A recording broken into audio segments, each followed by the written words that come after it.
Before you buy, do you reach for the stars? The glowing 5-star favorites or those woeful ones?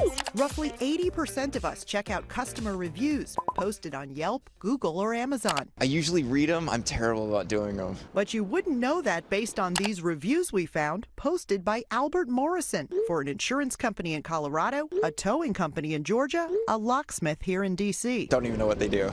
And this 5-star review Morrison posted for the law office of Robert Anderson in Leesburg recommends the attorney touting his skills in Morrison's DWI case. But there's a problem. Are you Albert Morrison? No. The NEWS4 team found that reviewer's profile pic is actually Eric Thomas. He's a former actor living in Los Angeles, and he's never even been to Leesburg. It really bothers me. It does feel like a violation of more so like my character, not my privacy. Anderson, a former chief prosecutor for Loudoun County, told the I-Team his office does not monitor online reviews. He said he had no idea where that post came from and that he's never had a client named Albert Morrison. Jason Brown has made it his mission to warn customers. I'd say billions of people are being tricked by these reviews. He's outed thousands of businesses with suspicious reviews on his website, reviewfraud.org, including hundreds here in the D.C. area. I laugh at the absurdity of some of the reviews I find. Like these 5-star reviews for Virginia Beach Movers and Movers Norfolk by Larry Corey.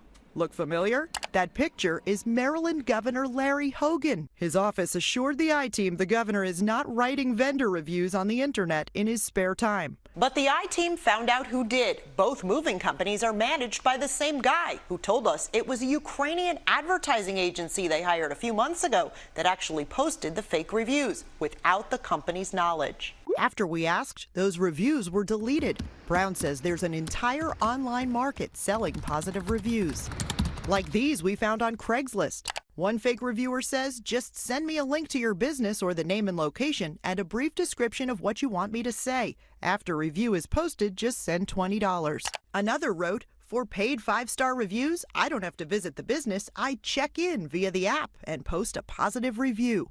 This YouTube video from an Asian company is blatant. We have a network of business accounts in all major cities that can help boost your ratings by posting positive reviews. So to buy or to sell a review that's fake is illegal. The Federal Trade Commission knows it's a big problem and brings action against companies to make them stop. But the FTC admits companies operating overseas are a challenge. We always think of ourselves as traffic cops who are trying to keep the worst violators off the roads, knowing that we're never going to prevent all speeding. Google and Yelp tell the I-Team they're trying to do their part using automated systems to detect fraud.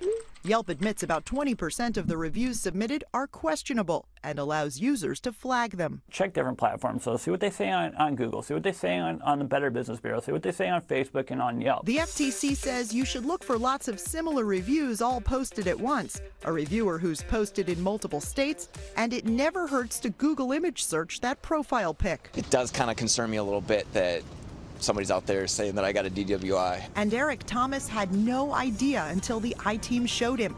The right answers aren't always written in the stars. It reinforces the notion that you can't really trust anything online sometimes. It is illegal to post reviews that are misleading, fake, or don't disclose a relationship between the customer and business. But the internet is flooded with them. And when we started looking into where they come from, we found a whole review writing racket that can't be trusted. Excellent job. Very pleased. Professional and efficient.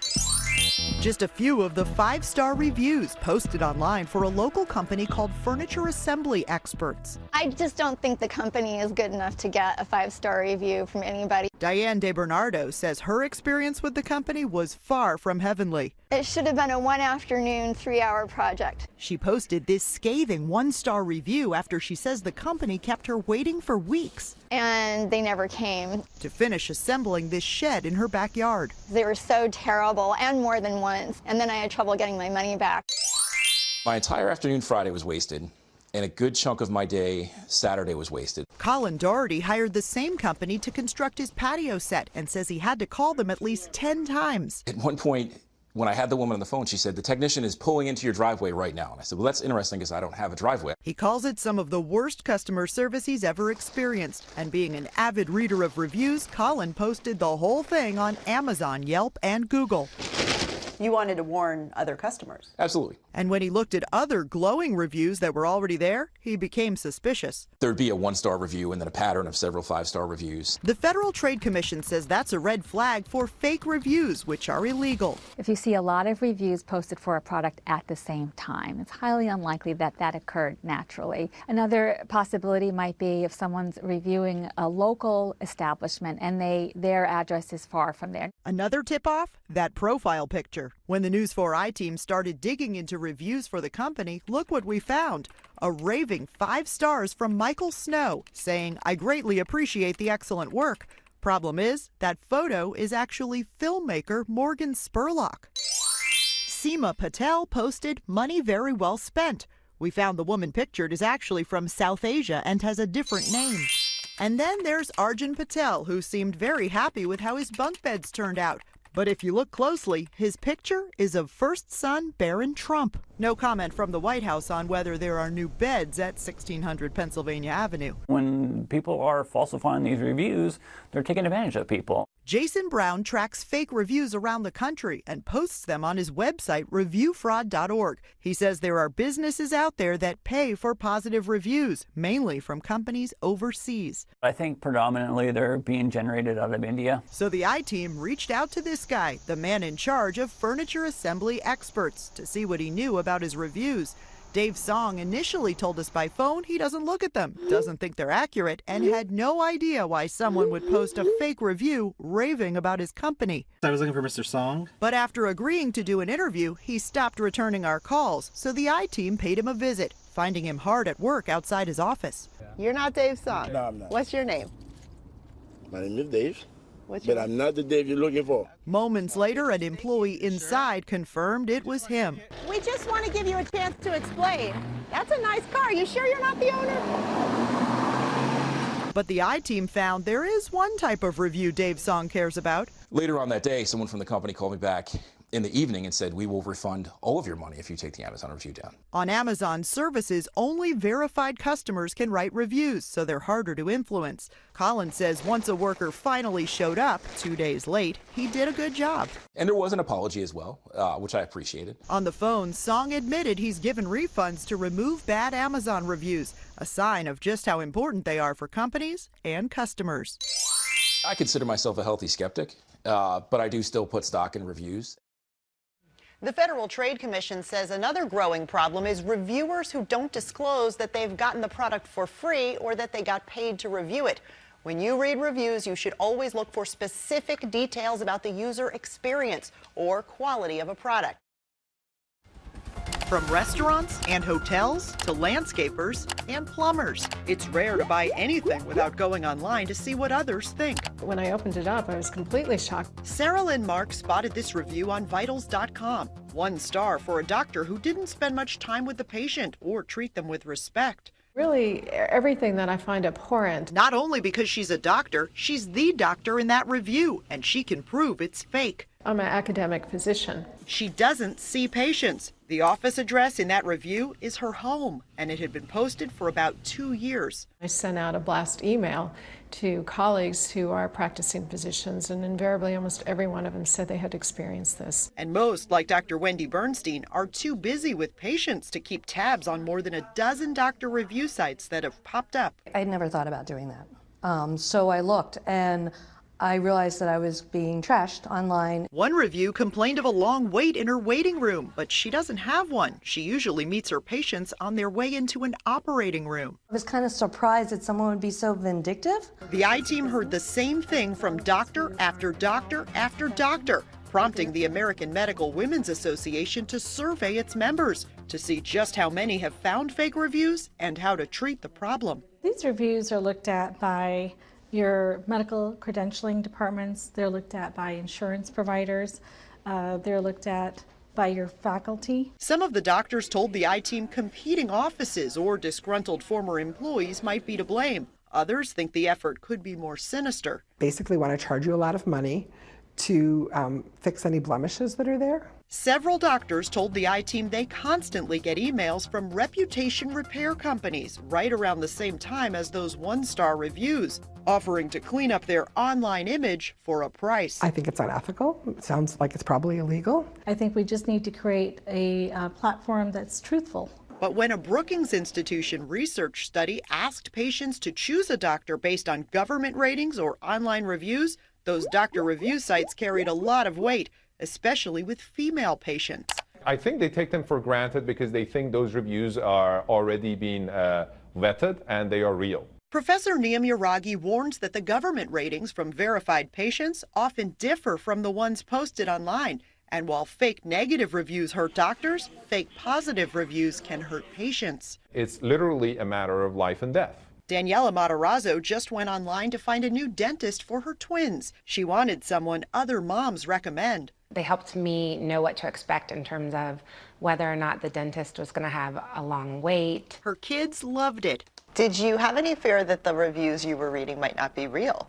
I've heard of that, but it wasn't something that crossed my mind. Stu McFarland says more than 10 million people now visit WebMD and Vitals.com every month. The websites are constantly trying to weed out questionable reviews. Once there's that feeling of lack of authenticity, it's a problem. They use special filters to identify biased reviewers, keywords often used in fake reviews, and dozens of other warning signs. If any of these things show that the review is likely to be false, we'll take it down. The site did eventually remove that post about Dr. Mark after she contacted them, but she hopes her online experience will persuade patients who rely on reviews to get a second opinion. This isn't just about going to see a physician, it's putting your life in someone's hands. The experts say the most likely customers to post reviews are those who are super happy or really angry, so you rarely get the whole picture. It's not a bad idea to Google the doctor's name with the words lawsuit or disciplinary action, just to see what pops up. There are about 155 million reviews posted on Yelp right now. The company says roughly 25% of those are suspicious and not recommended for visitors to use. Tonight, we've learned 150 new businesses are facing that scrutiny, including one right here in Virginia. You've probably done it, so have we. Clicked on that online review before making a purchase or an appointment. I laugh at the absurdity of some of the reviews I find. Jason Brown runs the website reviewfraud.org, outing thousands of businesses with suspicious reviews, and he says you should be wary of what you read. I'd say billions of people are being tricked by these reviews. Earlier this year, the NEWS4 I-Team uncovered an entire industry aimed at fooling you with phony reviews using celebrity photos, businesses offering refunds to remove negative reviews, even overseas companies willing to write positive reviews for a price. The Federal Trade Commission says it's illegal to post reviews that are misleading, fake, or don't disclose a relationship between the customer and the business. Google and Yelp both use automated systems to detect such fraud. The Consumer Alerts program lets consumers know that there were attempts to mislead them. Jordan Bantista says Yelp issued more than 600 consumer alerts last year for businesses identified as having suspicious reviews caught by its filter. Now he says there are 150 more, including Home Instead Senior Care in Annandale, Virginia. For Home Instead in Annandale, we found an unusually high amount of positive reviews coming from the same IP address. That warning now pops up on Yelp when you look up reviews for the company. But check out what the I-Team found when we searched on Google reviews. Multiple comments posted from people with the same last name around the same time, including this one from Trupti Patel, who wrote, "The office staff is very caring." She's listed on the company's website as its bookkeeper. The I-Team reached out to Home Instead and spoke with the VP of Operations, Andrew Butler, who said he had no comment. But reviews by a number of people with the last name Butler also appear on the site, and their first names match Andrew Butler's relatives. When the I-Team asked, Butler would not confirm if they're related. The reason that a review might not be recommended is that it might be fake, it might be biased, so the reviewer might be related to the business owner. Yelp says the consumer alerts will remain on its website for the next 90 days. It doesn't mean that a company is bad. This is simply a warning to consumers. Home Instead is a franchise business with different owners at locations around the country. We did reach out to the Annandale owner who emailed us saying, "We recently became aware of this matter and have reached out to Yelp to review the situation. Home Instead Senior Care serving Annandale remains committed to providing the best possible care to our clients and families.